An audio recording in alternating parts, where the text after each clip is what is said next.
Well, hello and welcome, everyone. It's lovely to have your company here. I'm just going to let people arrive and land here in the room. My name is Morag and I am the host of this event, the International Permaculture Festival of Ideas. I'm calling in from the unceded lands of the Gubbi Gubbi and would like to pay my respects to elders past and present. So this is an event that's hosted by the Permaculture Education Institute, and we're hosting this as a sort of a freely accessible exploration of ideas that are around and through and holding permaculture, informing permaculture, inspiring permaculture practitioners around the world. So I hope you've been enjoying the program so far. We've had a lot of fantastic discussions. All of the replays are now available through our festival playlist, and I've emailed that to you, so hopefully you have that. Just check the bottom of any email I send and you'll see that in case you've missed anything. But right now, it's my absolute pleasure to welcome to the festival Daniel Christian Wahl, a wonderful friend who I wish we lived closer. Oh my gosh, Daniel, like of all the people in the world, I wish you were my neighbor. Yes, that's good. Yes.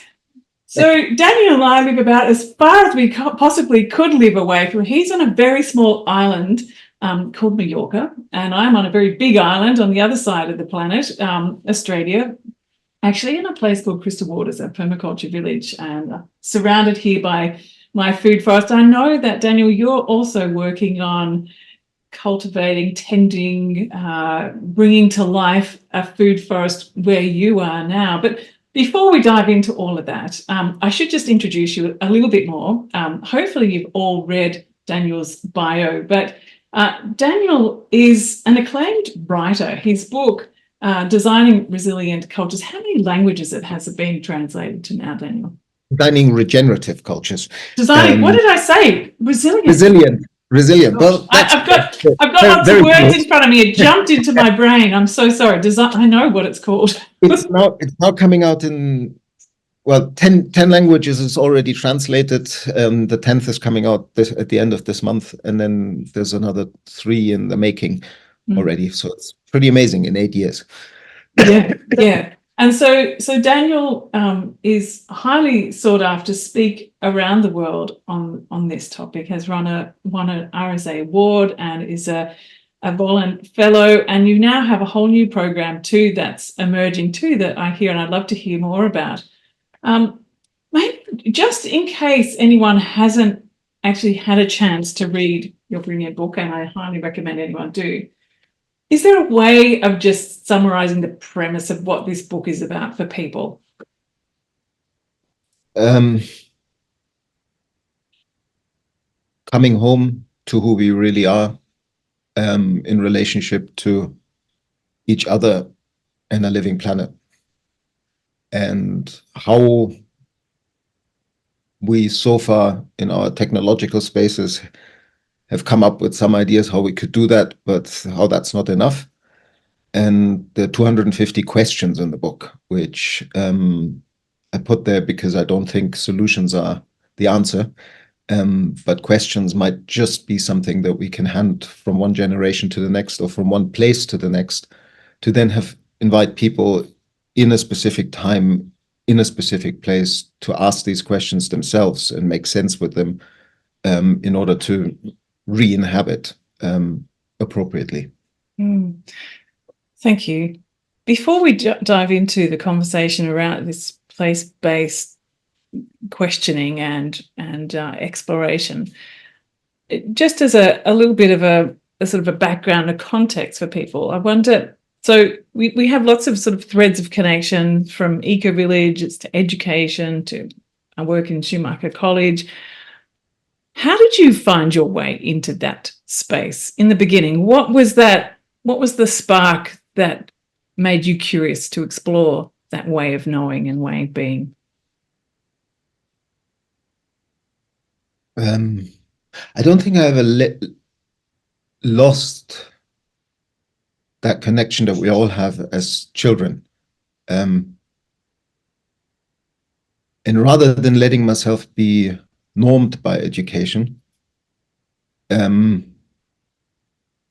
the longer I went on in education, the more I realized that what I was being told and what I was feeling, sensing, intuiting, knowing as an expression of life rather than some sort of detached observer, was in stark contrast than the story that I was being told. So I guess that's why I try to study biology, because I try to understand that web of relationship even more deeply.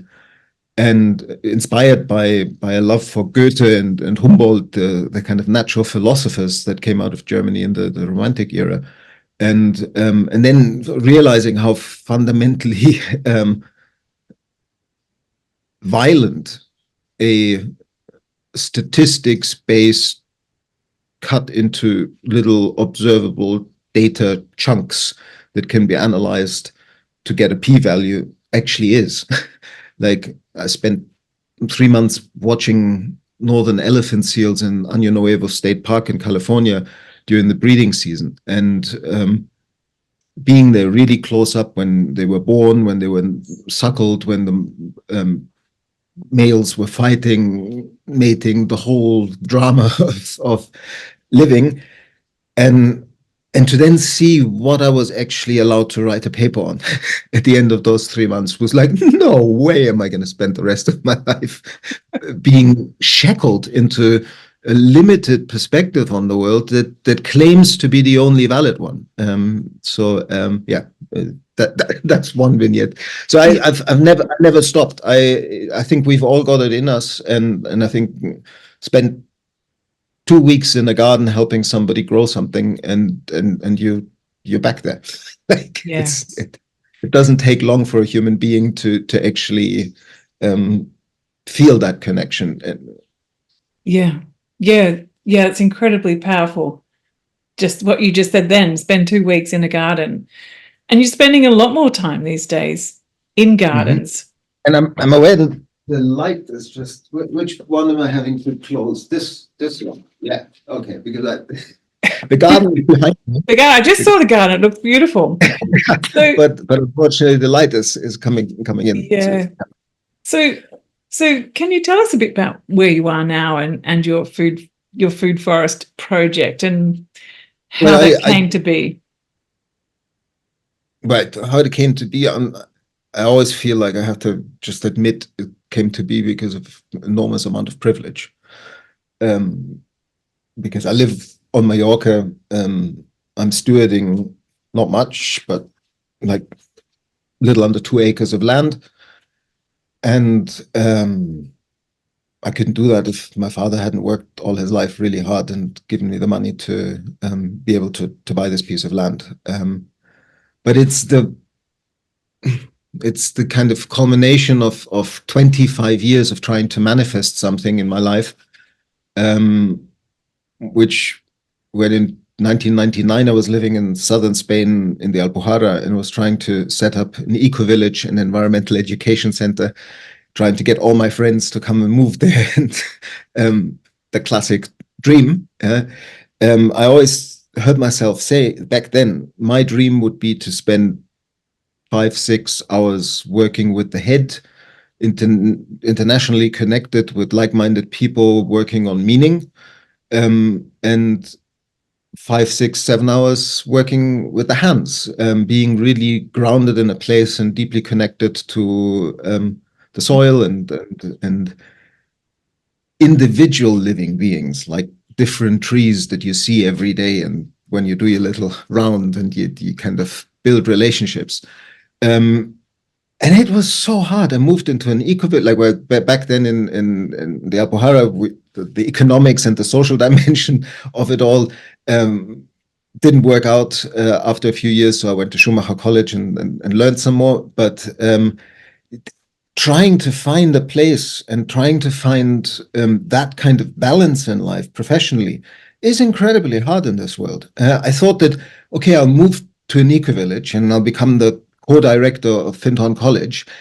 Surely there I must be able to spend half the day in the garden and half the day. And no, The people who were good with spreadsheets and management were in the management department, and the people who wanted to be in the garden were in the garden, but never the two really met.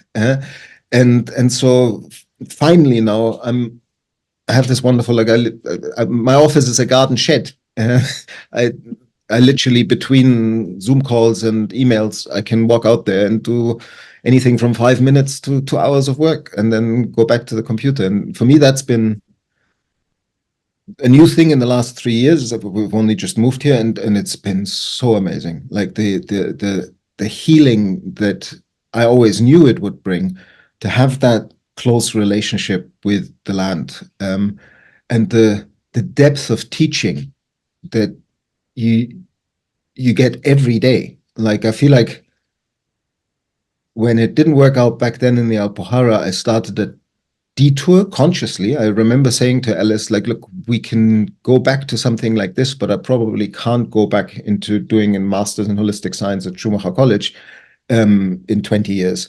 So, but it was a long detour to come back to this. And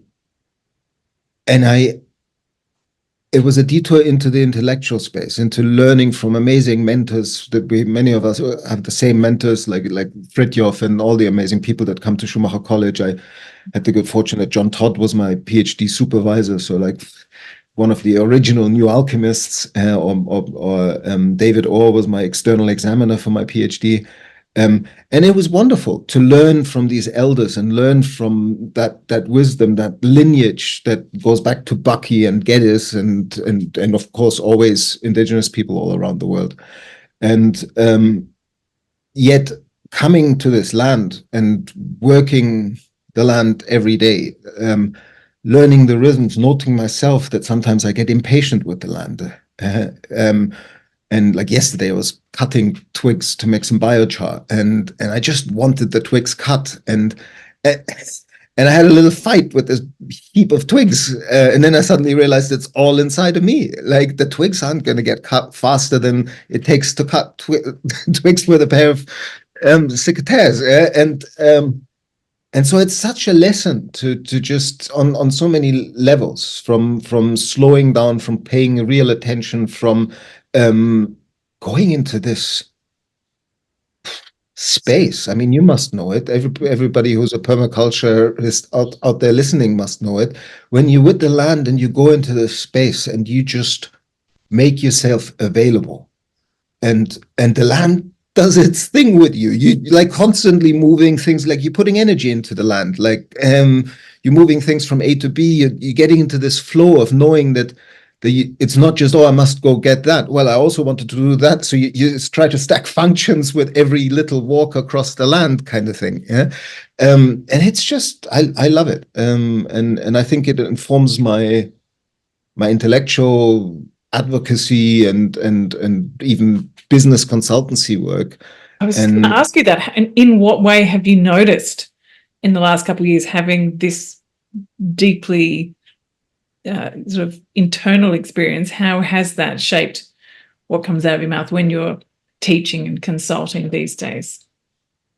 Well, one thing that it has done, again, I just have to come back to privilege, because the last thing I would want is to kind of sound like I'm telling people, why don't you do what I do? Because not everybody is as privileged as that. And that just has to be said. But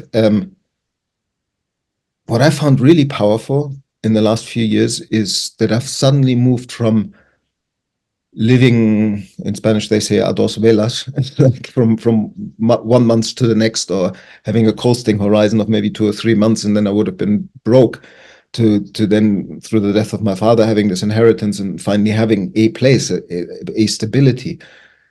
It's amazing when you can say no to people, when you're not obliged to say yes anymore, and it's amazing how people don't get it.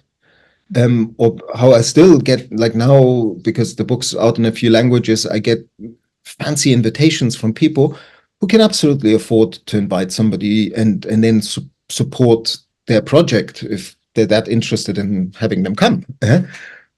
But they're kind of used to just call people and then they shall come. So a couple of weeks ago, I had the strange week. Wasn't a direct invitation. It was in both cases people who were basically fishing, saying, if you say yes, then we will get you an invitation officially. But indirectly, I basically said no to the King of Bhutan and the Pope in 1 week.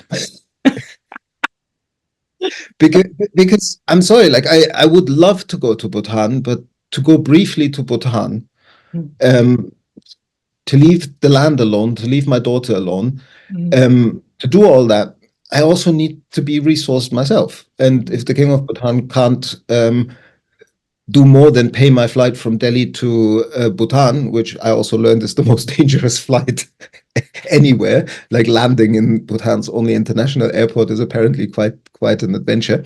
Yeah, I basically, it was hard because there's this sort of 7 years in Tibet and the holy mountains kind of draw there and the beauty of that place. But the clarity of knowing that the land needs me more and that I'm in more congruence to say no to something where I'm just going to be another important guy with whatever like the spiel was like there's 4 Nobel laureates coming and they're not charging.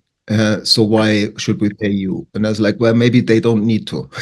but you said, the land needs you, but also your daughter. I know that, you've also shifted how you work and how you show up to different things since your daughter has been born too. And yeah, absolutely. I mean, because I still see certain incongruences coming up in terms of, like, for example, there's a certain division of jobs between me and my partner Alice that I feel like it's a bit classical. Like I'm doing the money earning and Alice is doing more of the child rearing and cooking. I didn't really imagine it like that, and hopefully we'll find ways to evolve that. But yeah, being in for me, Bucky's line, in the end, only integrity is going to count, is a powerful thing that I don't have it on my office wall, but I don't need it on my office wall because it's with me all the time. And for me, the thought of raising another daughter that has an absentee father because he thinks whatever he's doing is so important. It doesn't really matter whether that's leading a Fortune 500 company or trying to save the world. It's both as equally deluded when it comes to the point of saying this is more important than being with my daughter. And so what I'm trying is to basically stay in integrity with that and be with my daughter as much as I can, and that means not traveling for a while, and it's all phases. I mean, you know it. Daughter's listening. Before, hello, Maya. Maya's behind the scenes here. Thank you for being here. Before we know it, they will tell us it's time for me to go and explore the world, and there we are, sitting alone, hoping that. That's right. Off we go, Dad. Come on, time to go again. But I think this is really an important point, because talking about saving the world, I know both you and I have often struggled with this question of like, well, where is the best place to put our energy? With this, the problems are so enormous in the world, and we feel so deeply about wanting to do something about it, that where is that, and trying to sort of find the place in which that sits, both within our hearts and with our our frame of thinking, but also feeling like, oh, is this enough? Like there's this tension that always exists in there. And I wonder, like, how are you feeling in that these days? It's interesting. Like, I'm actually going through a bit of a change with that. It's this. Well, yeah, it's this understanding that even the notion of agency is a relatively new Western idea. And I learned that talking with Bio at the Planet Local Summit when we last met in person. And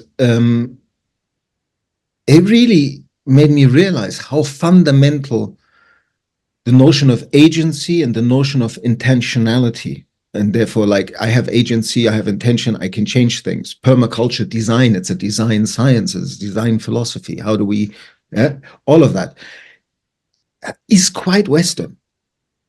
It's still this kind of, there is a notion of the same separation still in there of I need to do something to the world. I need to save the world. And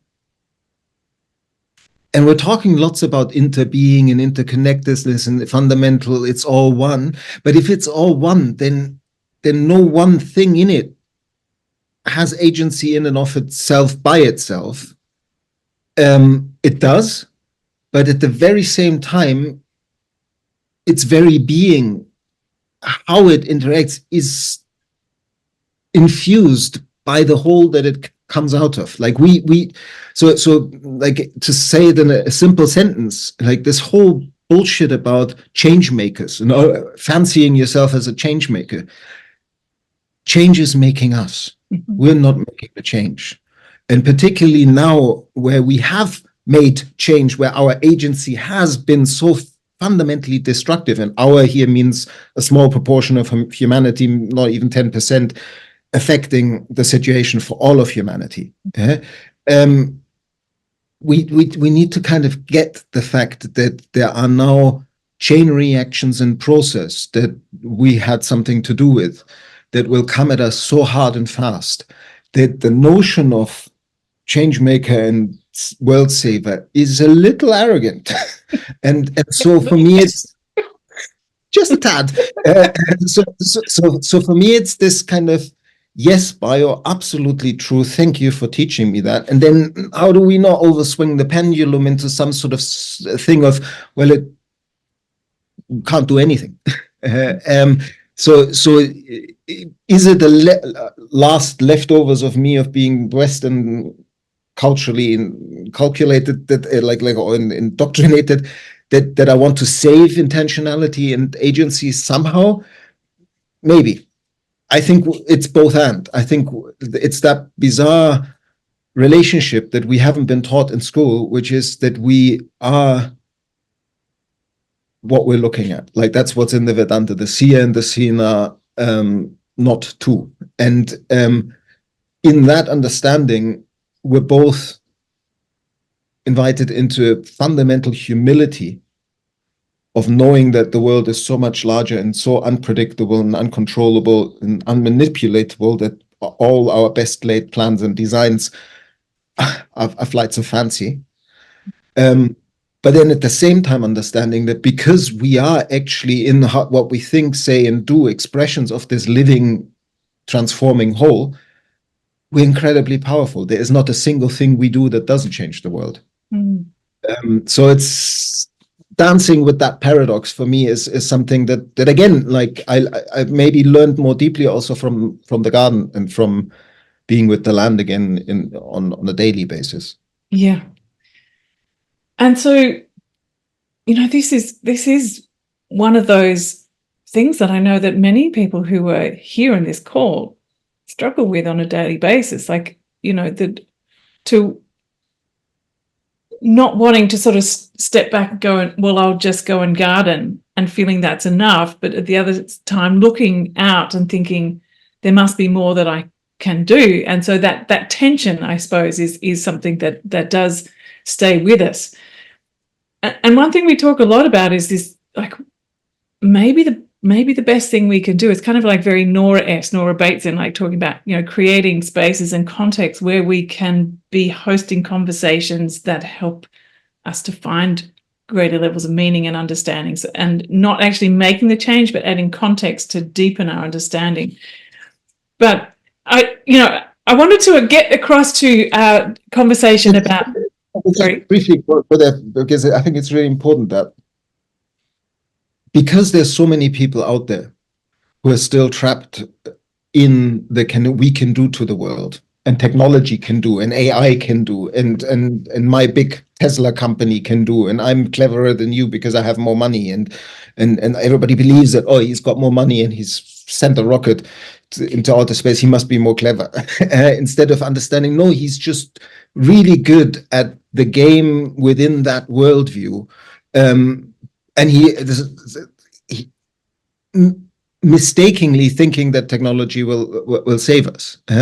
So for us, I think we need to also offer alternatives in how would we organize, how would we relate to the land, how would we organize politics, how would we organize international relations if we followed life's living system patterns and reinserted the dominant part of humanity back into the living fabric of life. And the people we can most learn how to re-inhabit, as Gary Snyder, the poet, said in 1977 at a conference in San Francisco on re-inhabitation. He said, we have to make common cause with the peasants and the indigenous people of this world in order to learn how to re-inhabit, because they're the remaining inhabitory people. They're the remaining people who have an unbroken lineage into land. I'm talking to somebody in Australia, so you know.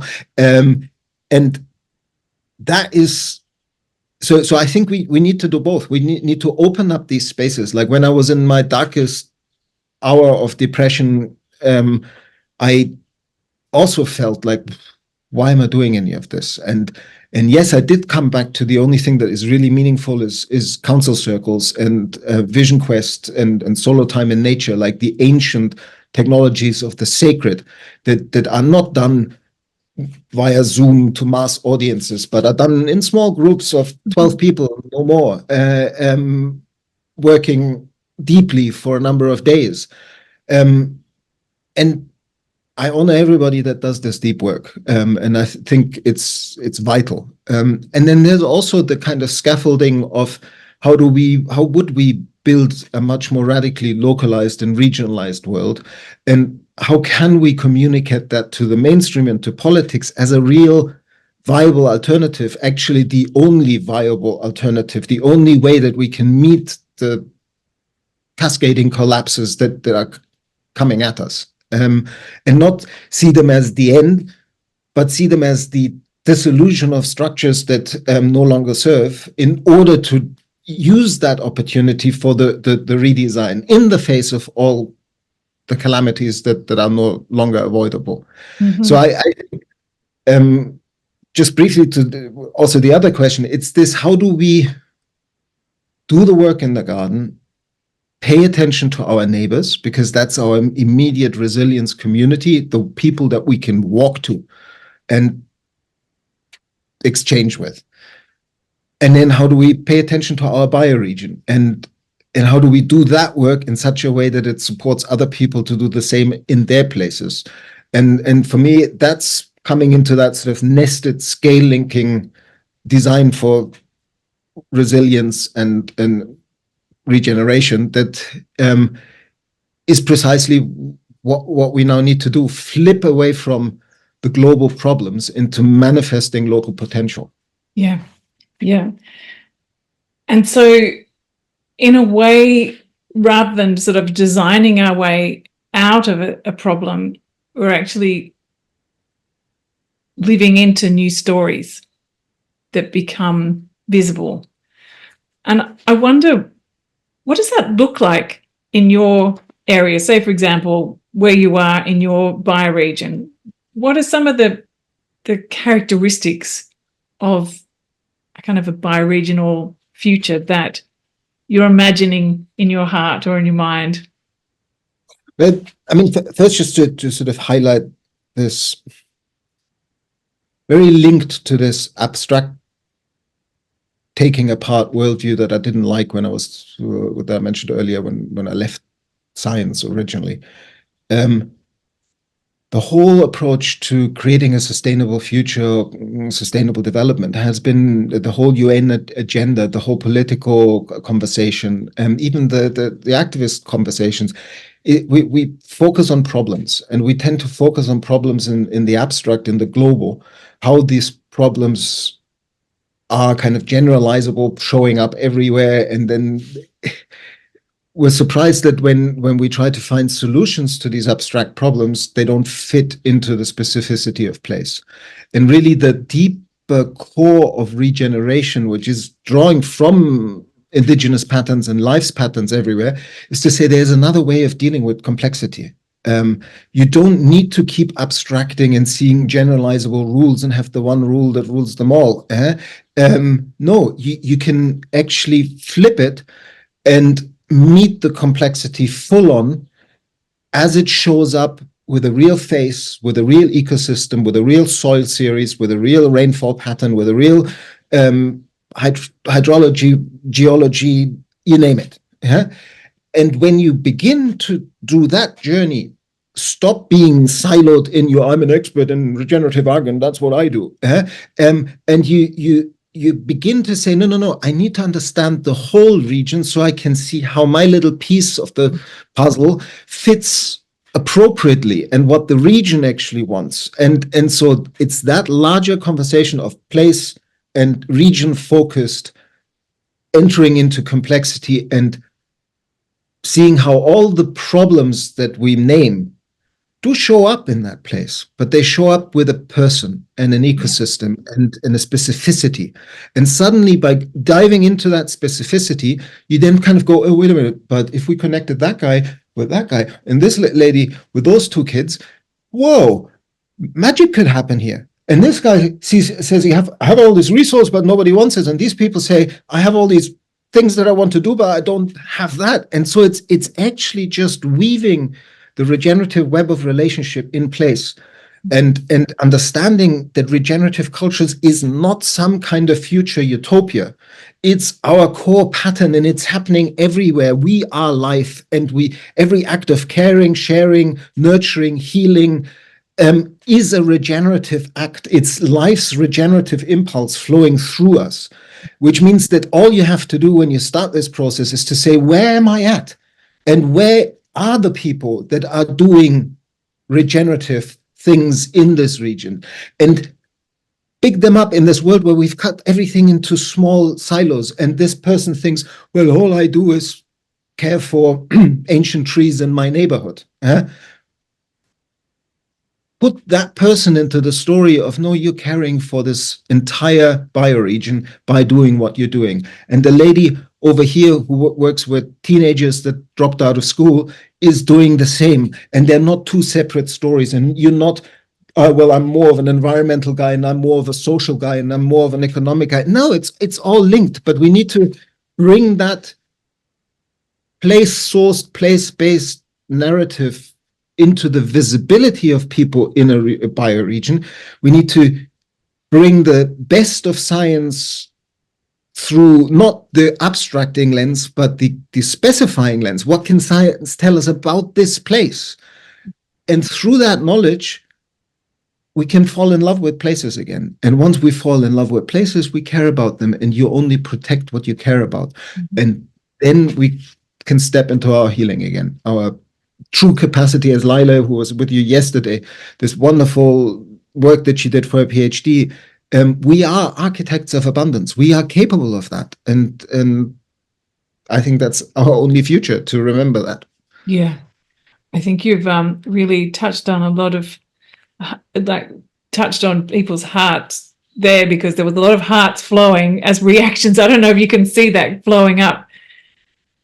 And that this idea that designing regenerative cultures is a process, it's not a thing. I think that's a huge part of what you were saying then. And I also wanted to ask you,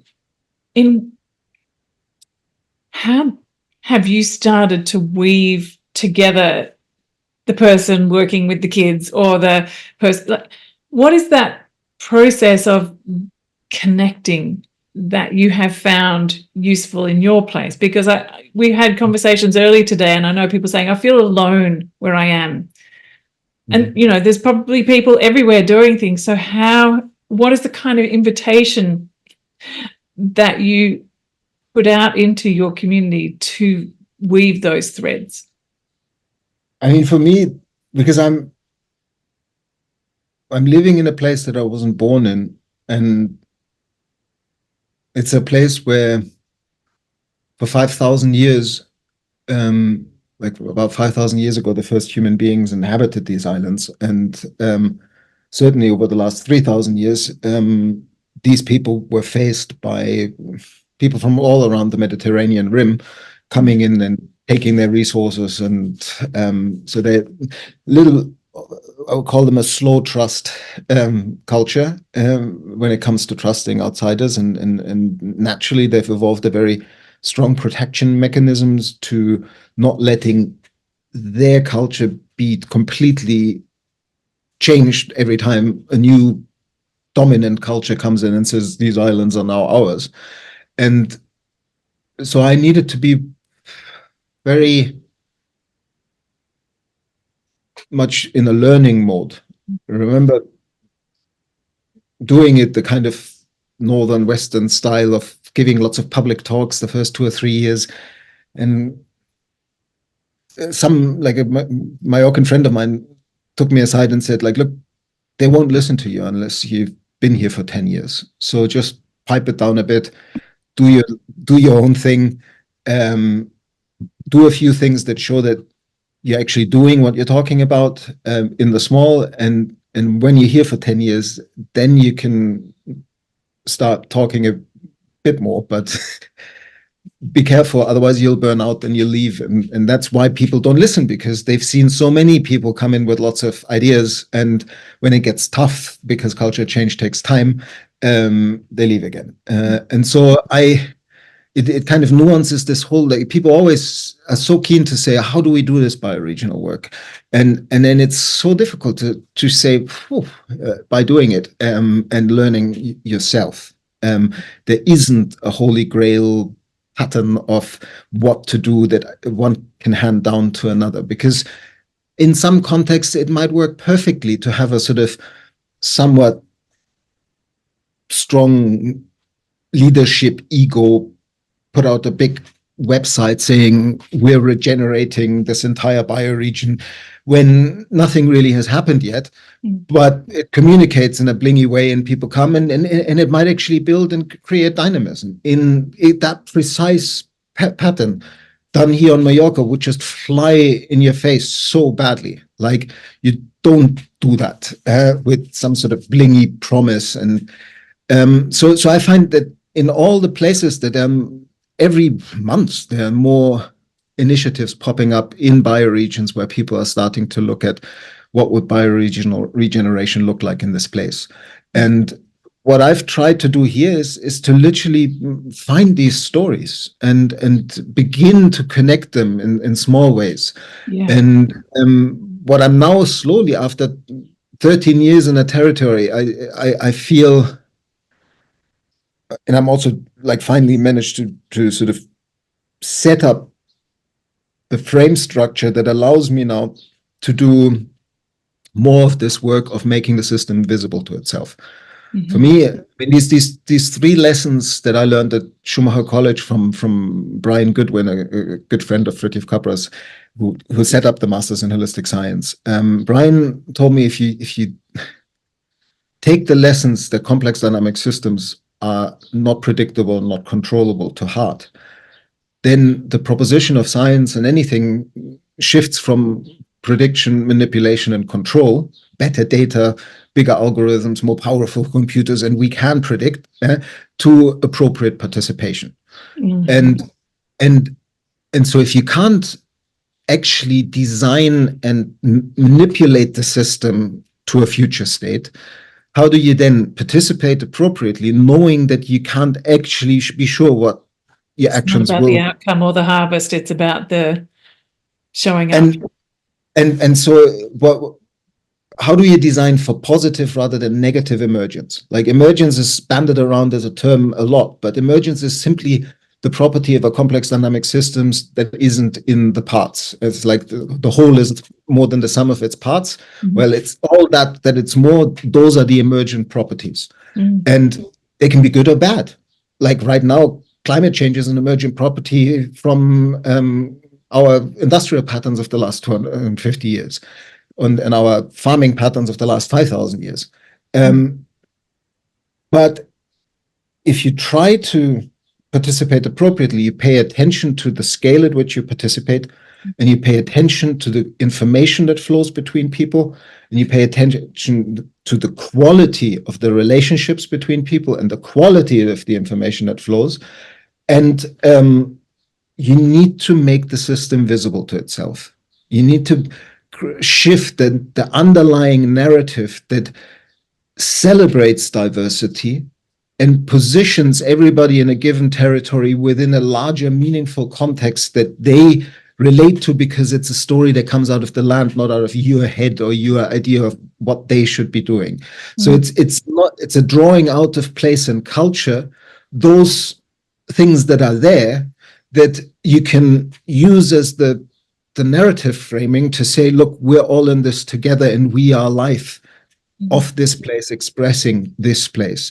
And that's what I'm trying to do now more and more. Like we've pulled together an alliance of NGOs that work with protection of the sea and protection of the land. It's a very slow process. And these processes sometimes also fly apart. Like right now, we're in a real crisis with that process over little issues, but that's the learning. That's like to understand that it's never the outcome. It's the human relationships. It's the muscles of relating to each other and place that we can practice. And ultimately, that's what's like when the kind of transformations we're now in the middle of pick up speed, as they clearly are at the moment. We might often find ourselves in a relationship where, in a situation where the only thing we can do is sit in a circle and say, and now what? What do we, like, after all this, after all our solutions that we thought were going to prevent this, it still happened. And how do we start from here? And the real work now is to build human relationships and a deeper understanding to place in bioregion, so that when that happens, we don't fall apart, but we do what we've always done. Normally, human beings shine when things get tough. But we need to, like our individualized culture has atrophied those muscles of collectivity and mutual support and mutual aid, and we need to relearn that. Like it's good to read Kropotkin in these days.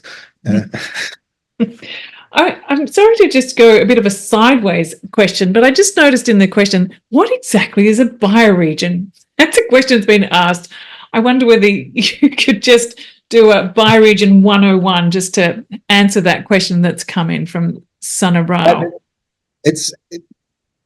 Well, if you think about that, all our human ancestry has been indigenous people living in a given territory as expressions of that territory, not owners of that territory, living in a fundamental relationship to more than human nature that was one of kinship, kin-centric worldviews, if anything, of awe and reveneration of reverence to the larger context that brought us forth, rather than arrogant ownership of.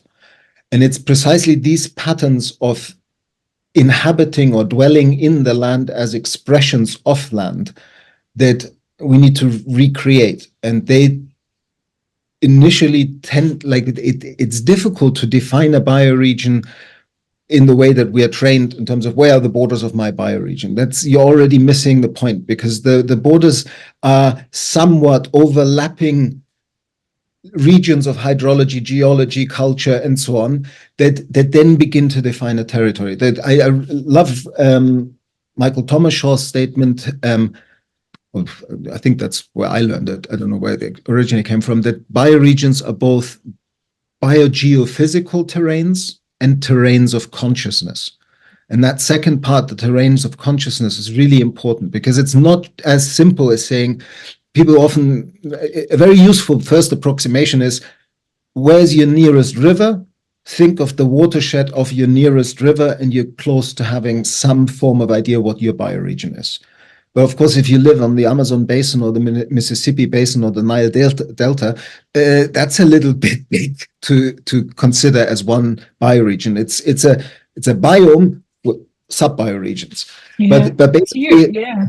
a bioregion is like Isabel Carlyle has this lovely thing of saying, we all have this sense of when we ideally cycle rather than drive, move away from home. There is a certain feature in the landscape where you kind of feel, okay, I've left my home territory now. And likewise, when you come back, there's this sense you might still have another 45 minutes or hour to get to your house, but there's this sense of I'm in the Shire. And that's kind of the closest I can give you as a bioregion definition. Yeah. Thank you so much for that.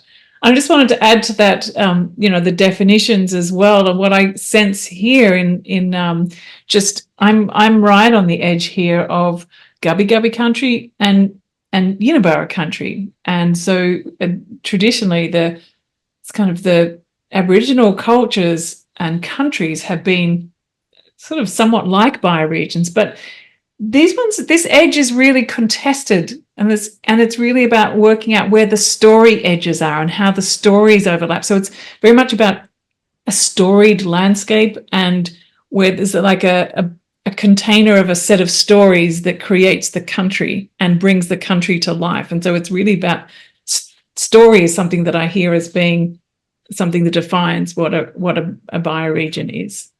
And it's understanding that as we're talking about bioregions as living systems, subsets, like a larger cluster of a nested system, boundaries are not places of separation. Boundaries are places of encounter, just like boundaries in your cells, like a cellular membrane is very actively, its purpose is not to define, well, it is to some extent, but it's actually to define through relationship and interaction. So it's precisely in these overlapping places between bioregions that you get, even just ecologically, you get these edge effects where two ecosystems meet, and you therefore have species from both ecosystems, and you have the possibility of different interactions. So they're actually the most creative. That's where often the innovation that moves into a bioregion spins from the places where bioregions interact. And it's just, again, it's paying attention to how life functions, and organizing our humanness into those patterns again. Yeah. And what you've said a lot of is this paying attention. It seems to me like that is what we need if we're in the garden. It's like when you started out talking about how you're walking through the garden, paying attention what needs to happen today, what's going on today, paying attention to your neighbors, paying attention to how you see threads of connection that perhaps you can help to facilitate. It's this constant just being in that state of awareness of the process and how you can participate in that. And it feels that's just so potent in our conversation today. I'm realizing that we've got about 10 minutes to go, and I haven't even invited anyone else to come in and ask any questions of you. How rude of me. Thank you, everyone, for being here. I can see the chat's going off, and I'm not sure I can find any questions in that long thread there. But if you have a question, please drop it into the Q&A box, and we'll be able to see it really easily. So, Sarah. Hi, Sarah. Nice to see you. So Sarah's saying, love the way that Daniel is talking about elders. I'm struggling to find elders who aren't too busy doing their own thing. Any advice on finding someone?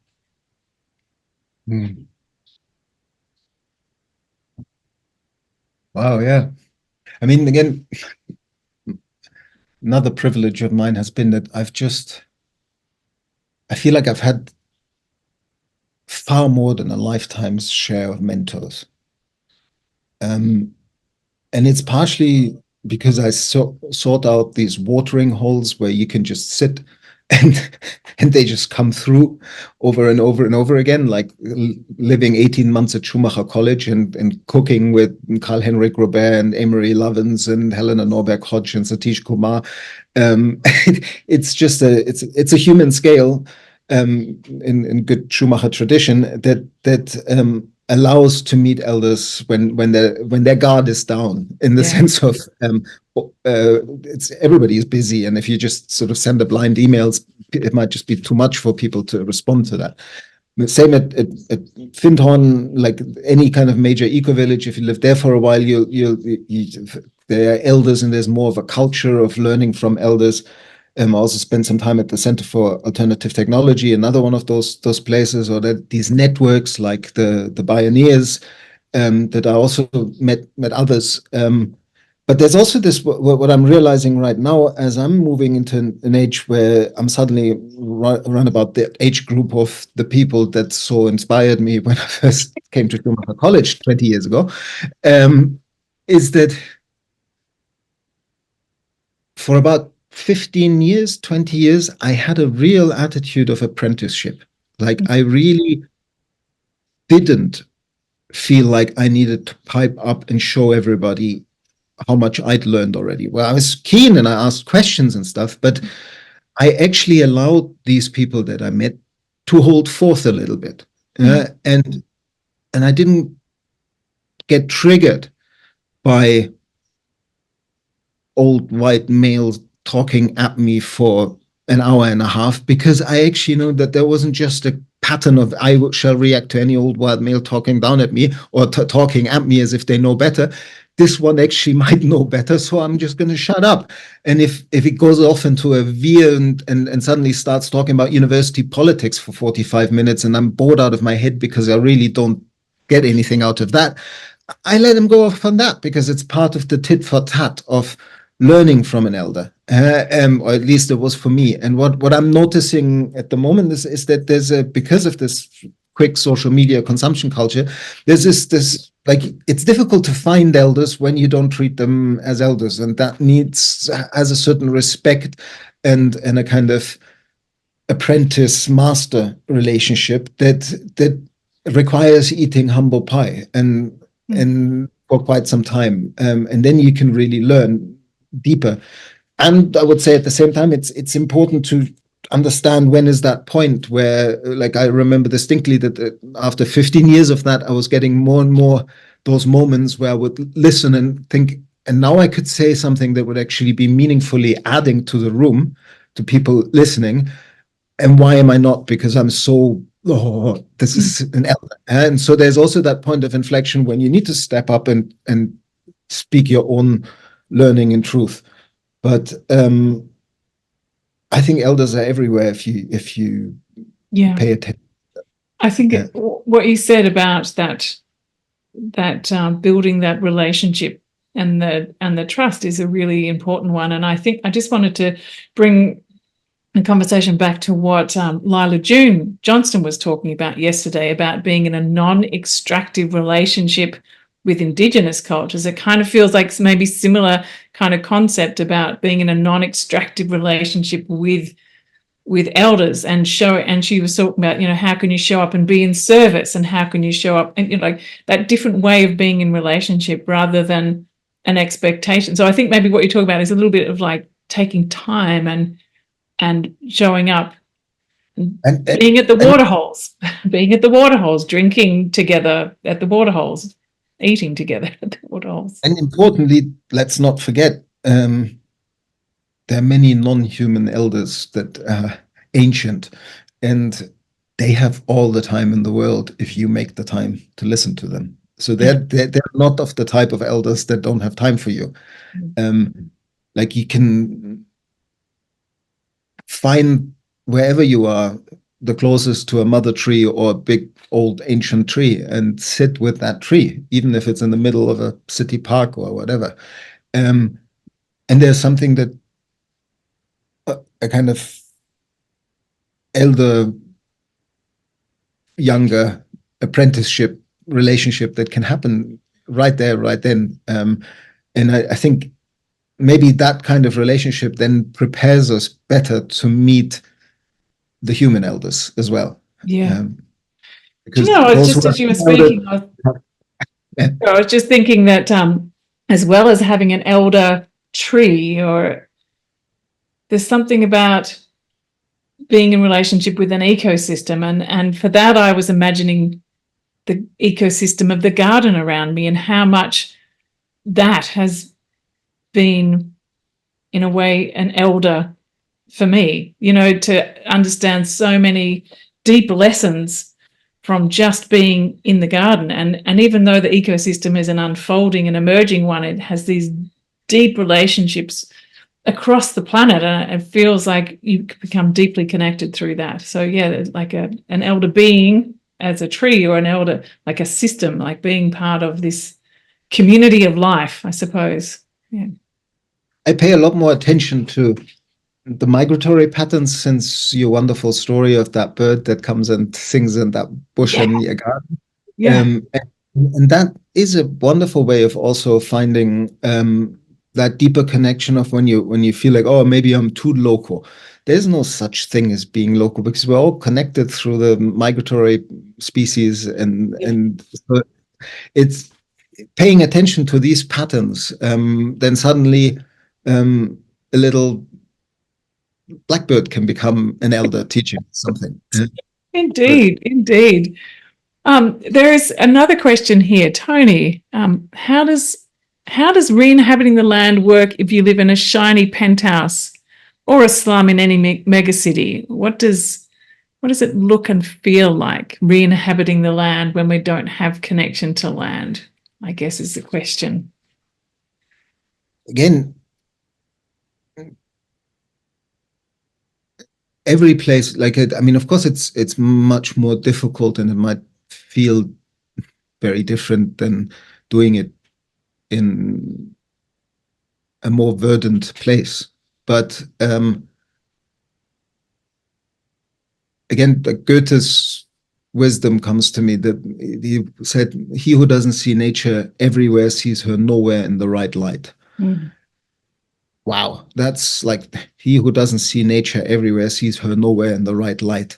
Write that down, take it, write it on a piece of paper, find your sitting spot somewhere, and sit with that sentence. And I mean, find your sitting spot somewhere in the middle of a slum or in the middle of Times Square. Yeah. And look at what you see and sit with that sentence. And suddenly cities also become part of nature. It's to some extent, maladaptive invention that might not outlast, but we will probably live in cities, but very different cities, for a long time. So I remember a conversation that I had with Jason Twill, and you were on that conversation where Charles Marshall was speaking about how Aborigine elders can stand in the middle of Sydney and they still know the rivers under the tarmac. And so it's still all there. Those places, Manhattan, that wonderful forested island that the indigenous people lived in before the white settlers arrived. And so connecting to the deeper story of place over time makes you realize how, in all these desolate places, whether it's the shiny penthouse or the slum, they're almost somewhat equally desolate from the living fabric of nature. The reconnection is about building relationships with the hinterland, bringing the relationships back into the places, regreening the cities, regreening the slums. So much can happen when people come together, and they are like, many so-called slums are actually vibrant in terms of the human relationships and the little pockets of bringing life and food production into those places. And I think that's where also the wonderful work of the Realliance and Raw Meadows and like those permaculturists who feel drawn to work with in those situations, going into refugee camps or slums and saying, look, this set of design skills is really powerful in starting where you're at and working with the resources you have in this place and doing the best you can. And it's like this one, connect us around the globe to build the solidarity that those processes can also be resourced. Yeah. So actually on Thursday, we have a group of people coming from a series of refugee settlements around East Africa coming to share with us how that actually works. And part of this event, so just letting everyone know who's here, and thank you, Stacey, you've just dropped that in. Even though this event is free, I kind of stood back and worked out thousands of people registered for this festival. What if everyone just put in like 20, 25, 50 bucks? We could actually help to resource locally led, locally designed, locally appropriate, language-based solutions and community approaches over there. So I've articulated that in the process. So please share that as much as you can, and I'm pretty sure we can make that happen. So Love you, sister. a big hug across the planet. Oh, really, it brings tears to my eyes because that's exactly the potential of this kind of thing. That we need to find new ways of solidarity with those people that are less fortunate than us, and you're doing exactly that so beautifully in the last few years since you stepped up to this more international work again after having that phase of being very home and local, very low. And this is the thing, isn't it? We can go through these phases of life where we're out in the world and we come back in, we go out. It's like these pulses or seasons or rhythms in our life, and really listening to that and being present with that. This is maybe something to end on, because it's another bringing us home. We've talked a lot about bringing us home to place and the kind of biocultural uniqueness of regenerative cultures in place, and how that's why it always has to be a plural, not a singular.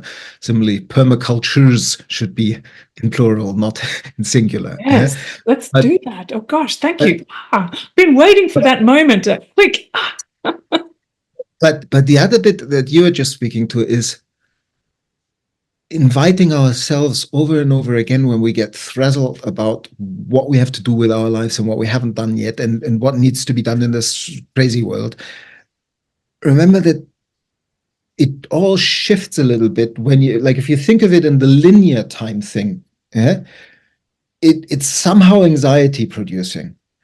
But if you think of it the way that we've always lived for most of our lives as human beings, as regenerative expressions of life, we couldn't care less. We didn't have the numbering system, what was going to be in 15 years from now.